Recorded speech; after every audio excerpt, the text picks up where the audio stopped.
Olá! Nessa aula de hoje nós vamos estudar a linguagem SQL, mais especificamente uma parte da linguagem que é a linguagem de definição de dados. A parte histórica nós vamos deixar para que vocês leiam então no material complementar. A linguagem SQL ela é composta basicamente de duas partes, uma que é chamada de DDL, Linguagem de Definição de Dados, do inglês Data Definition Language, que é a parte que contém então os comandos para se fazer a criação, a modificação e a remoção de tabelas, enfim, de índices. E a outra parte da linguagem é a parte de ADML, a Data Manipulation Language, ou linguagem interativa de manipulação de dados, onde se tem os comandos para se fazer extração de dados através de consultas, inserir dados, remover e atualizar esses dados. Vamos ver então o comando que é utilizado para fazer a criação de bancos de dados, que é o comando create database ou o create schema, que na verdade tem mais ou menos a mesma finalidade. O fato é que dentro de um database você pode ter múltiplos esquemas, mas o comando mais utilizado realmente é o create database. O comando drop database é o comando então para se fazer a remoção de um banco de dados existente.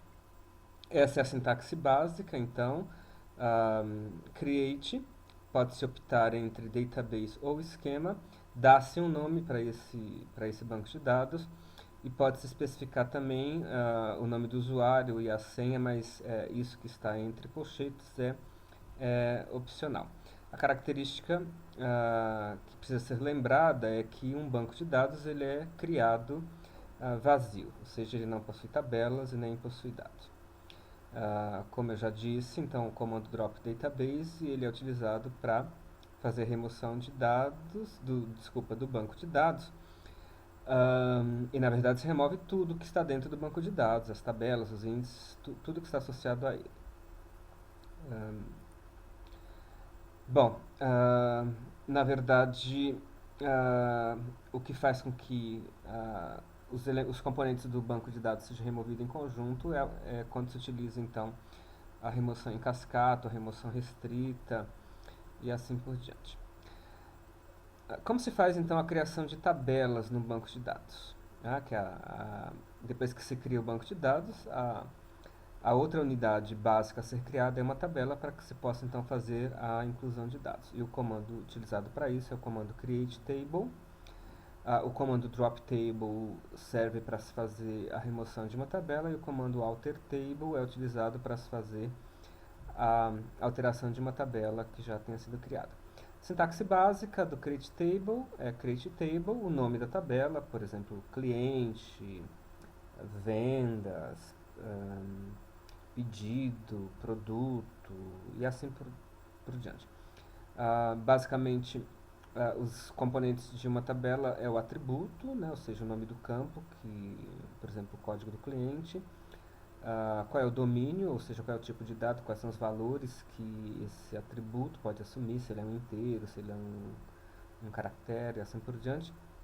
E pode-se também aplicar restrições, dizer que isso é uma chave, por aí vai. Bom, são exemplos de tipos de dados, então tipos de dados numéricos, o small int, integer, float, double precision. Basicamente, entre um banco de um SGBD e outro, por exemplo, Oracle, MySQL, existem algumas pequenas diferenças de tipos de dados, mas basicamente eles são classificados entre os tipos de dados numéricos, que aí se divide entre inteiro, decimal, data e hora, basicamente o tipo de dado date e time, booleano, que assume dois valores, cadeia de caracteres, o char, o character ou varchar. Existem outros, como, por exemplo, o blob, que armazena dados no formato binário para armazenar imagem, som e assim por diante. Pode-se especificar então restrições de integridade para cada atributo, dizer, por exemplo, que ele não pode ser null, ou seja, ele tem que ter, o campo não pode ficar vazio e assim por diante. Outra possibilidade também é se colocar valores default, de repente tem um atributo lá que, por exemplo, unidade de federação, que a maioria dos clientes é Estado de São Paulo, você pode colocar que o default é SP, para quando você vai cadastrar o cliente, caso se deixe vazio. Pode-se também fazer checagem de valor, por exemplo, dizer que um campo saldo tem que ser maior ou igual a zero, então tem a cláusula check que pode ser utilizada então para isso. Tudo isso nós vamos ver mais apropriadamente com os exemplos e assim por diante. Pode-se definir, por exemplo, isso é extremamente importante, que um determinado atributo é primary key e isso é importante porque um atributo com essa restrição ele faz com que não se aceite valores duplicados e assim por diante. Há um uso também similar para a cláusula unique, que na verdade você pode ter, por exemplo, outros atributos, mais de um atributo que tenha valor único, mas você só pode ter uma chave primária por tabela. Vamos aos exemplos então. Então suponha que eu tenha este modelinho de dados, eu tenho uma tabela de vinhos, onde eu vou ter os vinhos, vou ter a tabela de região, onde eu vou ter as regiões de vinho, e vou ter uma tabela de vinícola, dizendo que um vinho é de uma vinícola que se situa numa determinada região e assim por diante. Aqui eu tenho os atributos de cada tabela e assim por diante. Então vamos ver como é que ficaria então a criação de uma tabela. Vou criar então primeiro o banco de dados, o Create Database Loja Vinhos, estou criando a base de dados.